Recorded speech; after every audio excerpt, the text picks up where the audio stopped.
Hello everyone, welcome back to Hollywood एग्जाम्बुलेसिस। आज मैं आपको एक मूवी एक्सप्लेन करने वाला हूँ जिसका नाम है कैशबैक, जो 2006 में रिलीज हुई थी। आज के वीडियो में मैं एक ऐसे इंसान के बारे में बात करने वाला हूँ जिसके पास एक सुपर पावर है जो टाइम को रोक सकता है, और उसके बाद जो भी लड़की उसके सामने खड़ी होती है वह उसके कपड़े उतारता है। और साथ ही साथ हम इस बात का भी जिक्र करेंगे कि उसे उसका सच्चा प्यार मिलता है या नहीं। मूवी की शुरुआत में हम देखते हैं एक आर्ट का क्लासरूम है जिसमें सभी लोग एक नंगे इंसान की तस्वीर ड्रॉ कर रहे होते हैं, और इस मूवी का जो मेन किरदार निभा रहा है वह भी इस क्लासरूम में होता है। उसका नाम बेन है। बेन एक बहुत ही अच्छा आर्टिस्ट है। उसके बाद हम देखते हैं कि बेन का अभी अभी ब्रेकअप हुआ है। उसकी गर्लफ्रेंड का नाम सूजी था। बेन अपने ब्रेकअप के कारण बहुत ही ज़्यादा सदमे में और उदास होता है।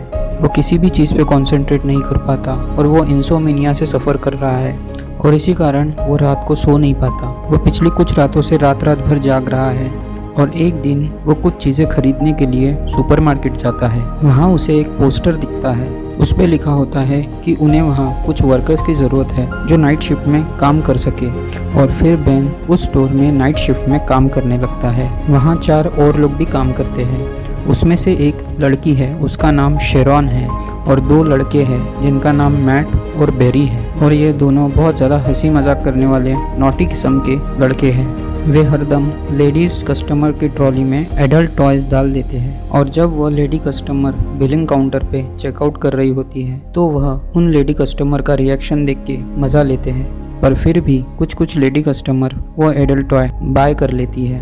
जब बेन शेरॉन को पहली बार देखता है वो उसे प्यार करने लगता है, और हम ये भी कह सकते हैं कि शेरॉन भी बेन में इंटरेस्टेड है। बेन जब भी अकेला काम करता है उसे बहुत बोर होता है, और इसी कारण वो अपने जॉब पे कंसंट्रेट नहीं कर पाता। लेकिन बेन यह इमेजिन करना स्टार्ट करता है कि वह टाइम को रोक सकता है, और जिसके कारण उसे यह दिखता है कि जो भी चीज़ उसके सामने है वह स्थिर हो जाती है। इसका मतलब यह है कि जो चीज़ें जहाँ है वही रहती है, वह एक भी इंच इधर उधर नहीं होती, और बेन उन चीज़ों के साथ कुछ भी कर सकता है। जब भी बेन किसी लड़की की तरफ जाता है वो उससे अट्रैक्ट हो जाता है। फिर वह उस लड़की के कपड़े उतारता है और उनका स्केच ड्रॉ करने लगता है। वह ऐसा सभी लड़कियां जो भी स्टोर में आती है उनके साथ करता है, और स्केच बनाने के बाद वह यह देखता है कि उसका बॉस भी वहाँ पे स्थिर हो गया है। फिर बेन उसे वहाँ से उठाता है और एक गिरती हुई दूध की बोतल के पास उसे रख देता है, और फिर वह बाहर जाता है और सभी चीज़ों की हलचल चालू करता है। और फिर हम बेन्स के चाइल्डहुड को देखते हैं, और फिर हमें पता चलता है कि वो लड़कियों की तरफ इतना अट्रैक्टेड क्यों होता है, उसको लड़कियों की बॉडी से इतना प्यार क्यों होता है। और हमें पता चलता है कि जब बेन छोटा था उसके घर में एक लड़की रहती थी। वह हर बार अपने रूम में बिना कपड़ों के जाती थी, और वह ये सारी बातें बेन के रूम के सामने करती थी, और बेन इन सब बातों के बहुत मज़े लेता था। और फिर बेन हमें उसकी लाइफ के बारे में कुछ बताता है। वह बताता है कि वह उसका फ्रेंड शॉन और उस विलेज के दूसरे लड़के उनके स्कूल की एक सीनियर लड़की को उसके प्राइवेट पार्ट्स दिखाने के लिए पैसे देते थे, और वह लड़की पैसे लेकर ये सब करती भी थी। उस लड़की का नाम नेतली था। एक बार जब ये दोनों फ्रेंड शॉन के घर में होते हैं वह सारी हदें पार कर देते हैं।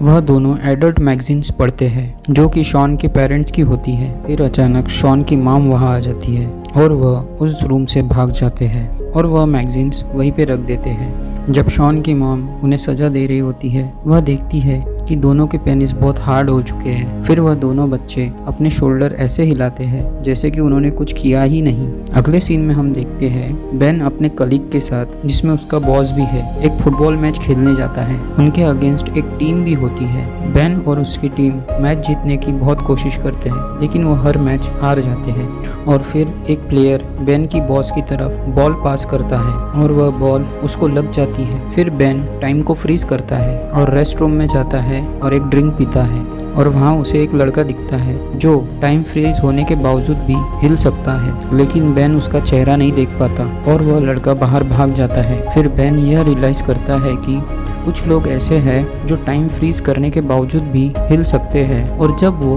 अनफ्रोज टाइम में वापस आता है हम देखते हैं कि बेन के बॉस का बहुत ज़्यादा ब्लड जा रहा होता है। अगले सीन में हम देखते हैं कि बेन और शेरॉन एक डेट पर जाते हैं। डेट के बाद बेन शेरॉन को उसके घर छोड़ने जाता है, और फिर शेरॉन घर के अंदर जाने से पहले उसे किस करती है।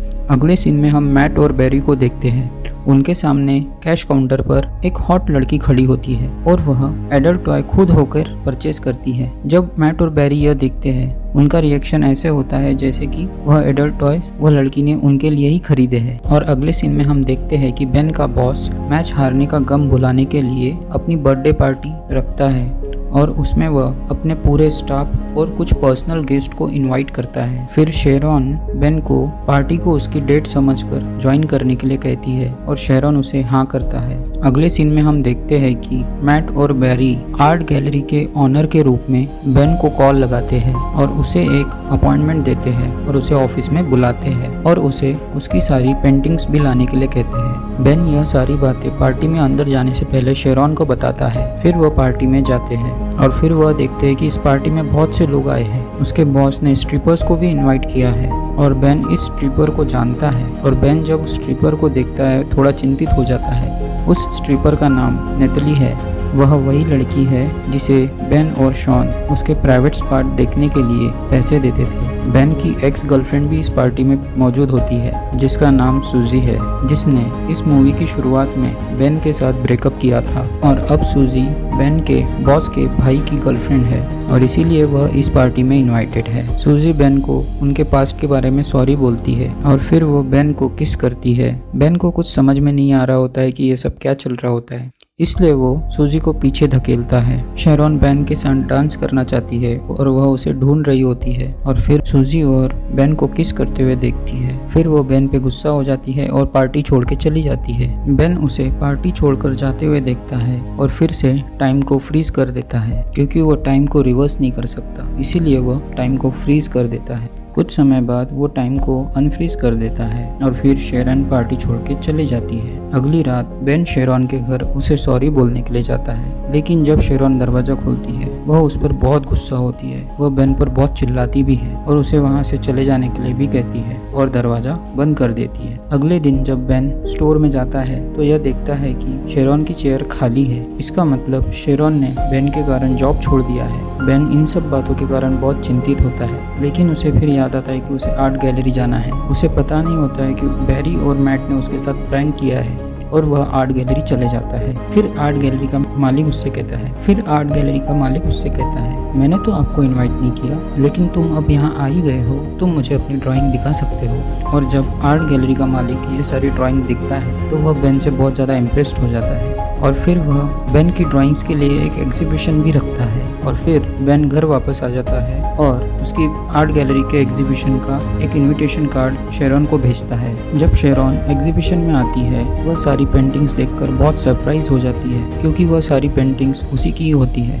फिर शेरॉन को लगता है कि बेन ने ये सारी पेंटिंग्स उसके लिए बनाई हैं और फिर बेन को उसकी अचीवमेंट के लिए कॉन्ग्रेचुलेट भी करती है और उसे किस करती है। जैसे कि बेन लड़कियों की तरफ बहुत ज़्यादा अट्रैक्टेड होता है, वह इस मोमेंट को एंजॉय करने के लिए टाइम को फ्रीज करता है। लेकिन इस बार शेरॉन इस फ्रीज टाइम में चल सकती है, मूव कर सकती है और फिर बेन उसके साथ बाहर जाता है और हम देखते हैं कि जो बाहर बर्फ गिर रही होती है वह भी फ्रीज हो जाती है और वह फिर से किस करते हैं और इसी ब्यूटीफुल सीन के साथ मूवी यही खत्म हो जाती है। ऐसे ही मूवी के और भी एक्सप्लेनेशन देखने के लिए हमारे चैनल हॉलीवुड एग्जाम्पल्स को सब्सक्राइब करें और आज की मूवी आपको कैसे लगी कमेंट सेक्शन में हमें बताना ना भूलें। तो मिलते हैं नेक्स्ट वीडियो में नेक्स्ट मूवी के साथ। तब तक के लिए बाय बाय, टेक केयर।